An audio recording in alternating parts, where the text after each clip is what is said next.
আসসালামু আলাইকুম। আজ দেখাবো ছোট চান্দা শুটকি ভুনা। এখানে আমি পরিমাণ মতো কিছু শুটকি নিয়েছি। শুটকিটা ভালো করে গরম পানি ও লবণ দিয়ে ধুয়ে তারপরে আমি একটু পানি দিয়ে সিদ্ধ বসিয়ে দিয়েছি। সিদ্ধ করে একদম পানিটা একদম আমি শুকিয়ে নিয়েছি। নিয়ে তারপরে আমি একদম পাটায় একদম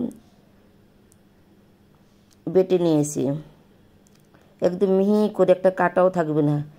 অনেকে চান্দা শুটকি দেখে খুব ভয় পায় যে খুব কাটা আছে। আমার রেসিপিটা ফলো করে এভাবে রান্না করবেন, একদম কাটা থাকবে না। আপনি একবার খেলে পরবর্তীতে আবার খাবেন রান্না করে, একটা কাটাও থাকবে না। আমি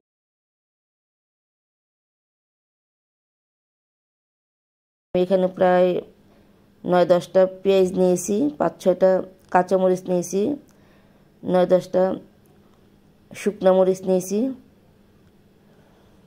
আমি পেঁয়াজগুলি কিন্তু পুরো মিহি করি না, এটা কিন্তু আমি আধা ভাঙ্গা করে নিয়েছি পেঁয়াজগুলি।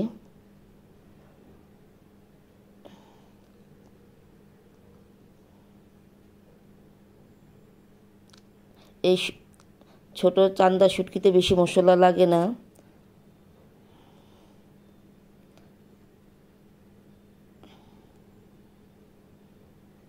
এই যে দেখেন, এভাবে আমি আধা ভাঙ্গা করে পেঁয়াজগুলি আধা ভাঙ্গা করে নিয়েছি, আর শুটকিটা একদম মিহিন করে আমি বেটে নিয়েছি, একদম একটা কাটাও নাই শুটকিতে কিন্তু। আর শুকনো মরিচ প্রায় আমি 10-11টা নিয়েছি শুকনো মরিচ।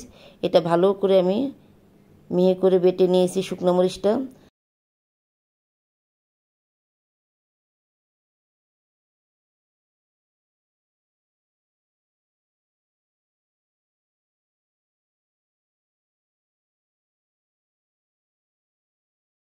কাঁচামরিচটাও খুব মিহি করে বেটে নিয়েছি।